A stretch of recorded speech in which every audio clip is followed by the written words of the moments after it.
तो एक जी ट्रांसफॉर्म का ओवरव्यू दे रहा हूँ। जी ट्रांसफॉर्म में ये फॉर्मूला है, ये सिंपल फॉर्मूला, इसको याद रखना। एफ जेड सबमिशन के की वैल्यू, अबे चुप हो जा, के की वैल्यू माइनस इन्फिनिटी से लेकर प्लस इन्फिनिटी तक है। आपके पास यहाँ फंक्शन आएगा के का जो भी है और जेड की पावर माइनस के।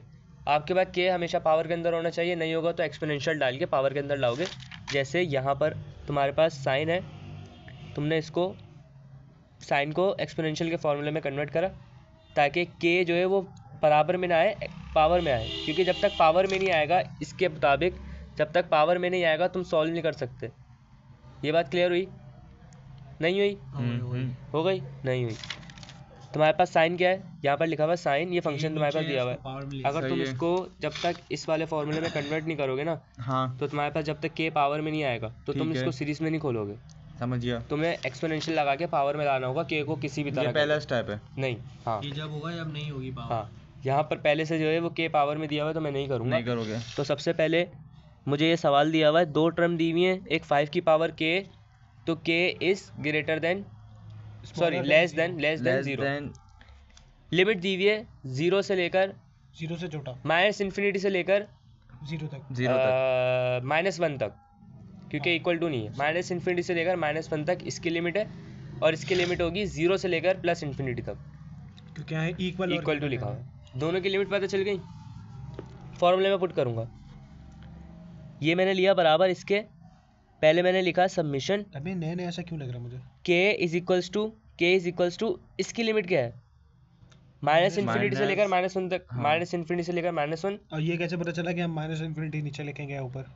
लिमिट लोअर लिमिट नीचे होती है, अपर लिमिट ऊपर होती है ना, तो जाहिर सी बात है काउंटिंग क्या तुम्हें नहीं आती क्या? 5 के लिखा, मार लो यार, मार लो।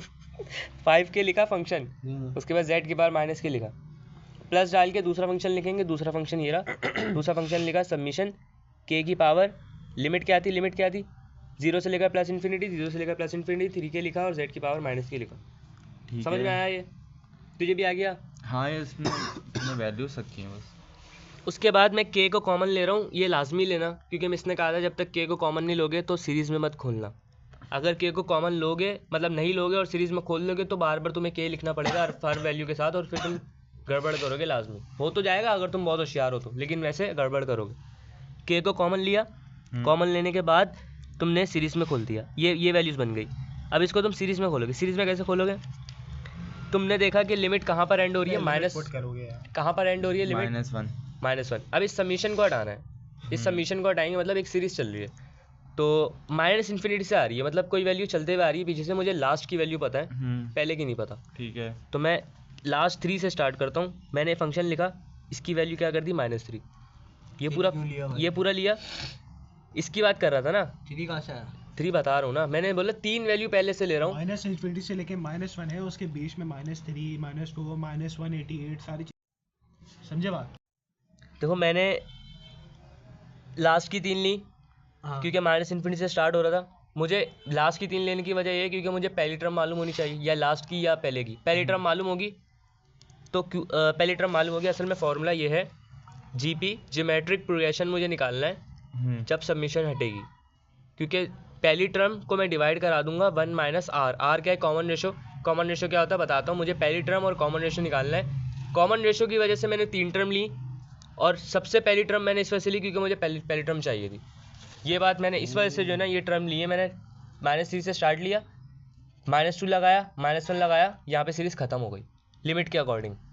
इस तरह प्लस डाला, और ये तुमने ये इसलिए लगाया भाई, ये आगे भी ले सकते थे तुम। आगे ले सकता था, माइनस इन्फिनिटी तक जा रही है, मैंने छोड़ दिया क्योंकि मेरा काम नहीं है उससे। सही करा। मैंने प्लस डाला, प्लस डालने के बाद अब ये लिमिट स्टार्ट हो रही है 0 से। 0 से स्टार्ट हो गया, प्लस इन्फिनिटी जा रही है, तो मैं 0 से स्टार्ट लूंगा पहला, और 3 टर्म ले लूंगा। ले लोगे 1 2 3, यानी पावर बढ़ाते जाऊंगा। ये 1 है -1 1 2 या 0 1 2, और प्लस डाल के मैंने डॉट डाल दिया, आगे इन्फिनिटी तक जा रही है। उसके बाद मैं जो 0 है उसको 1 करूंगा, यानी ये तो मैंने एज इट इज लिख दिया, ठीक है। इसकी पावर 0 थी, इसको 1 करा, इसको मैंने एज इट इज लिखा, इसको मैंने एज इट इज लिखा। समझ आई ये बात?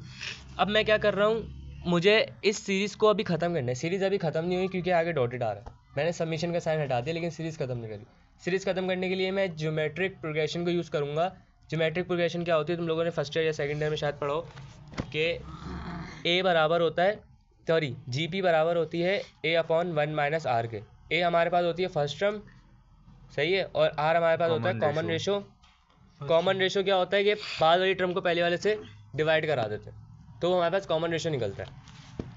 अब जैसे यहाँ पर देखो, तो हमारे पास तुम्हारे पास बाद वाली टर्म है, ये वाली बाद वाली टर्म है, इसको पहले वाले से डिवाइड करा दो। या पहले वाले से डिवाइड कराओगे तो यहाँ पर ये आएगा, दिखाना है। आ जाएगा। हाँ, ये बाद वाली टर्म है, इसको पहले वाले से डिवाइड कराया तो मेरे पास ये आंसर निकल के आया। ये आंसर निकल के आया यानी कि मेरे दूसरी वाली जो टर्म है उसका कॉमन रेशो क्या निकल रहा है, ये निकल रहा है। अब तुम्हारे पास जो कॉमन रेशो निकल रहा है उसको तुम लिख लोगे। अच्छा, कॉमन रेशो निकालना था, इसका जो कॉमन रेशो निकलेगा ना पहली वाली टर्म का निकलेगा कि इसमें से इसको डिवाइड कराऊंगा, ऊपर दिखा, यानी -3 वाली टर्म को -2 वाले से डिवाइड कराया मैंने, तो मेरे पास जो आंसर निकला वो मेरे पास कॉमन रेशो निकला। ठीक है, कॉमन रेशो मेरे पास R कहलाता है, जो मेरे पास यहाँ पे यूज़ हो रहा है। सही है, ठीक है, मेरे पास इसकी कॉमन रेशो निकल गई और इसकी फर्स्ट टर्म निकल गई। फर्स्ट टर्म क्या है, ये इसकी फर्स्ट टर्म है, ये फर्स्ट टर्म आ गई। फर्स्ट टर्म आने के बाद कॉमन रेशो मेरे पास ये निकला, इत्तेफाक से दोनों सेम है। अच्छा, नीचे वाले का फर्स्ट टर्म क्या है? नीचे वाले की फर्स्ट टर्म 1 है, इसकी फर्स्ट टर्म यहाँ से, इसकी फर्स्ट टर्म यहाँ से, हाँ, जो पहले तुमने निकाली है और ना। कॉमन रेशो तुमने अभी नीचे वाले का निकाला, ऊपर वाले का है? ऊपर वाले का निकाला है, नीचे का नहीं निकाला। नीचे का अब निकाल रहा हूँ, नीचे का। ऊपर वाले में माइनस चल रहा है ना, यानी माइनस से स्टार्ट हुआ है, मुझे स्टार्टिंग का नहीं पता, एंड का पता है, तो मैं क्या कर रहा हूँ, मैं इस वाले को इससे डिवाइड करा रहा हूँ। सही है, अब मुझे नीचे वाले में स्टार्टिंग का पता है ना, तो मैं दूसरे वाले में से पहले को डिवाइड कराऊंगा, तो इस तरह कॉमन रेशो निकलेगा। और इसमें दूसरे वाले को पहले से डिवाइड कराऊंगा तो ये होगा 2 और 1। ठीक है, ये कट गया, एक बचा, तो इसकी पावर पॉजिटिव 1 आएगी। यहाँ पे मैंने मिस्टेक करी थी। ठीक है, उसके बाद यहाँ पर अगर दोबारा चेक करें तो दूसरे वाले को पहले से डिवाइड कराएंगे तो इसकी पावर दोबारा पॉजिटिव 1 आएगी। 2 दफ़ा चेक करें कंफर्म करने के लिए, कॉमन रेशो सेम आ रहा है नहीं आ रहा, यहाँ पर आ रहा है, यानी का इस दूसरी वाली टर्म का कॉमन रेशो मेरा निकला है 3z इनवर्स की पावर 1, यानी 3z इनवर्स निकला इनडायरेक्टली ना, 3z इनवर्स निकला। और इसकी फर्स्ट टर्म क्या है 1। अब मैं इस पूरी सीरीज़ की जगह ना मैं ये फॉर्मूला अप्लाई कर दूंगा GP का।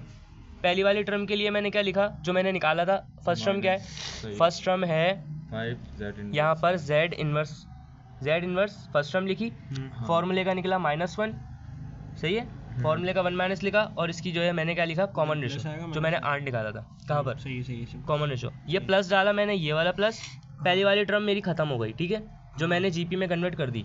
अब प्लस डालने के बाद दूसरी टर्म ले रहा हूँ, दूसरी टर्म मेरी यहाँ पर ये है। इस दूसरी टर्म के लिए जो मैंने फर्स्ट टर्म निकाली थी वो 1 थी, 1 माइनस फॉर्मूले का आया, उसके बाद जो कॉमन रेशो निकला वो लिखा।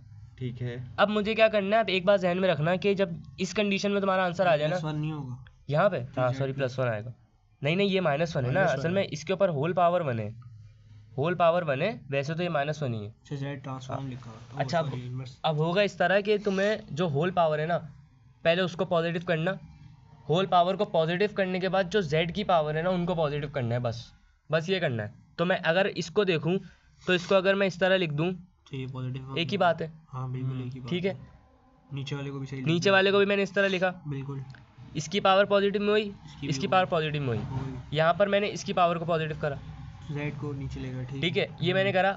इसके बाद मैं इसको ऊपर भेज दूंगा, डबल डिवाइड हो रहा है, इसको ऊपर भेज दूंगा, z/5 हो जाएगा, हाँ। इसको ऊपर भेज दूंगा। अब मैंने डायरेक्ट यहाँ LCM ले लिया, शॉर्ट में कर दिया। अगर तुम लोग को सिंगल स्टेप करना है कर लेना, गलती मत करना। ठीक है, इसी तरह ये ऊपर जाएगा, यहाँ पे मैंने डायरेक्ट LCM ले लिया, ये ऊपर नहीं जाएगा, ये तो पॉजिटिव में हो गया ना। हाँ। अब पॉजिटिव में होने के बाद जितनी सिंप्लीफिकेशन हो रही है हमने सिंप्लीफिकेशन करी, ओके, और सिंप्लीफिकेशन करने के बाद मेरे पास एक इस तरह की टर्म में आंसर आया।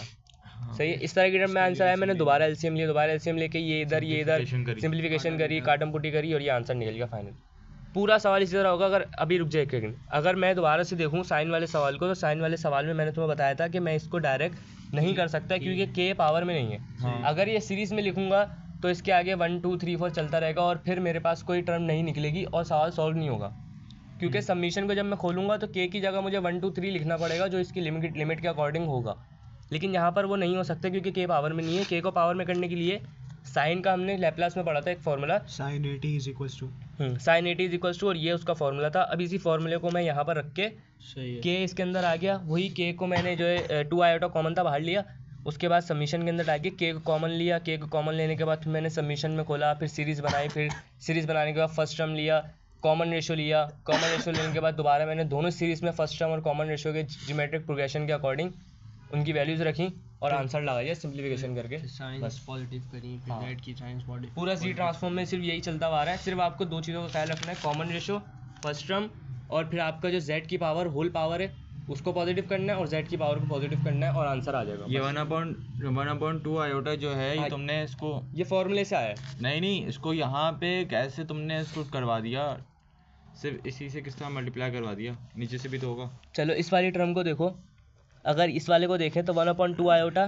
z की पावर z e की power iota alpha minus iota alpha. अब अगर हम इधर देखें तो ये एक फार्मूला बनता है, मेरे पास कॉस का फार्मूला बनता है। मैंने जो आंसर सॉल्व करने स्टार्ट करा था वो साइन और कॉस की फॉर्म में करा था, तो मैं जो आंसर लेकर आऊँगा वो भी साइन और कॉस की फॉर्म में लेकर आऊँगा। इस वजह से मैंने 2 आयोटा को इस वाली टर्म के साथ, यानी कि 1 इससे मल्टीप्लाई हुआ, हाँ 2 आयोटा इससे मल्टीप्लाई हुआ, तो क्या आ गया मेरे पास ये अपॉन में 2 आयोटा लिखा हुआ है। अपॉन में 2 आयोटा लिखा हुआ है, 1 आयोटा लिखा हुआ है। नहीं नहीं, ये तो बाद में लिखा गया है, ये बाद में लिखा गया है, ये मल्टीप्लाई डिवाइड कराया है ताकि मैं कॉस बना सकूं। नहीं ये कह रहा हूँ 2 आयोटा। या ये वो जो वाला स्टेप रहेगा जो मैम इससे यार मैं जब तक ये लिख के नहीं करवाऊंगा तुम लोग को समझ नहीं आएगा। अब मैं आपको बताऊं, सिंपल बताऊं, z के साथ 2 मल्टीप्लाई और डिवाइड हुआ है। ये बात की कहानी है, ये वो पूछ ही नहीं रहा, वो पूछ रहा है 2 आयोटा कहाँ गया। ऊपर वाली वैल्यू के साथ मैं भी यही कह रहा हूँ बस। अरे यार अयान, ये सामने इससे मल्टीप्लाई हुआ, ये इससे मल्टीप्लाई हुआ, जब ये इससे मल्टीप्लाई हुआ तो यानी ये इसके नीचे आ गया ना, 2 आयोटा इसके नीचे आया ना, तो इसके नीचे मैंने ऐसे लिख दिया। जब इसके नीचे ऐसे लिखा तो ये एक फार्मूला बन गया, ये वो फार्मूला बन गया, वो मैंने साइन अल्फा लिख दिया, तो ये 2 आयोटा इसके साथ कट गया क्योंकि इसके लिए एक यूज़ हो गया। अब इसके लिए मुझे 2 नीचे लाना था जो नहीं था, वो मैंने मल्टीप्लाई डिवाइड करा दिया। मल्टीप्लाई डिवाइड कराने के बाद मेरे पास ये फार्मूला बन गया। बस यही कॉन्सेप्ट पूछना था, सही है। समझ आया?